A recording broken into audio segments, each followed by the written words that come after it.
Joining us now is one of his attorneys, Benjamin Osorio. Hi, Benjamin. Thank you for coming on. So if you could just give us a sense of the state of play right now. Is he still at the Virginia detention facility where ICE moved him yesterday? And when do you expect to talk to him next?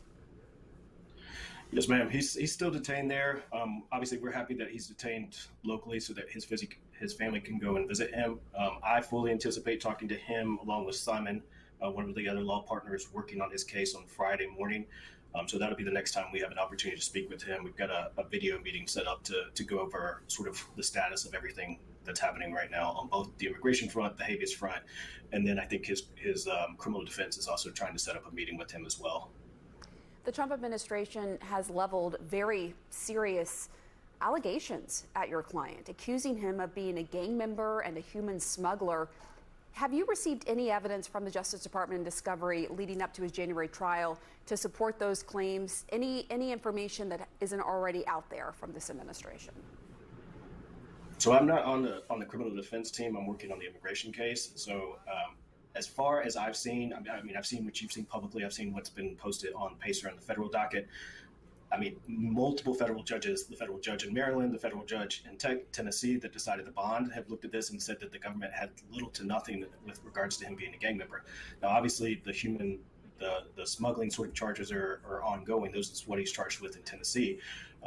But from an immigration standpoint, I haven't seen anything that would lead me to believe that he's been guilty of these things. Early on in this case, there were concerns about your client's due process rights when he was sent to El Salvador against a judge's order. Now he is set to get a trial in January. A federal judge has ordered him to remain in the U.S. as she considers his case, and you confirmed that he is still here. Is this how the legal process is supposed to play out? Are you satisfied that his due process rights are being respected here? I am. I mean, we've been very lucky to have the help of the team at Quinn Emanuel, and also he's got an excellent criminal defense team.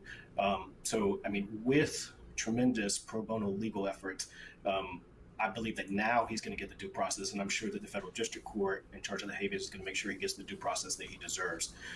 We are also working with the immigration court to try to work back and sort of remove the removal order that would then, at least for now, there will be no imminent deportation. So that's also something that we're working on as well.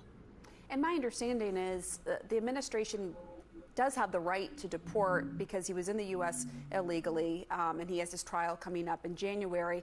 But can you just help us better understand what the specific concerns are related to sending him to Uganda, which is what the Trump administration wants? And he has pushed for going to Costa Rica instead, but the administration wants him to agree to a plea deal, which he won't, apparently. So, I mean, there's a huge difference between what's facing him in Costa Rica and Uganda. One, Costa Rica is offering him status. Two, Costa Rica is offering not to detain him once he arrives there in Costa Rica. Three, they're saying that they will not deport him to El Salvador. We have none of those guarantees from Uganda. So my fear is that he would go to Uganda, get no status, be detained, and almost immediately be deported to El Salvador. So it's just allowing the government to have an end run around the withholding order in place. There's no problem, with Uganda specifically. The problem is I don't think he's going to stay in Uganda. The problem is he's going to end up back in CCOT. And is there any scenario which he would agree to any sort of plea deal to go to Costa Rica as the administration has offered him?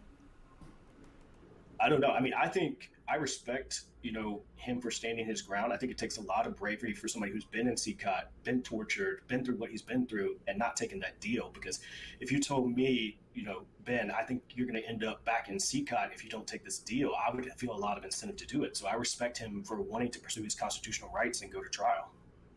I want to ask you about this video of your client that the Department of Homeland Security posted on X yesterday, and it shows Kilmar Abrego Garcia handcuffed and in the custody of Immigration and Customs Enforcement. The full post from DHS reads, quote, "He doesn't belong here. He won't be staying here. America is a safer nation without this MS-13 gangbanger in it. Good riddance." How do you respond to that? Charge him. If you think he's a gang member, we have gang statutes on the books. If you think that he's committed some type of conspiracy, charge him. There's RICO statutes on the books. Like, it's not fair that they just go out and defame him and slander him in public, but in their court filings and in the actual charges, none of that's there. I mean, if you look at the actual charges in Tennessee, none of those allegations are actually being litigated or actually being what he's charged with. So, I mean, I just think it's extremely unfair for an administration that has often complained about libel, slander laws, and defamation laws, and then the government gets to do it willy-nilly because of sovereign immunity. All right, Benjamin Osorio, thank you so much for coming on.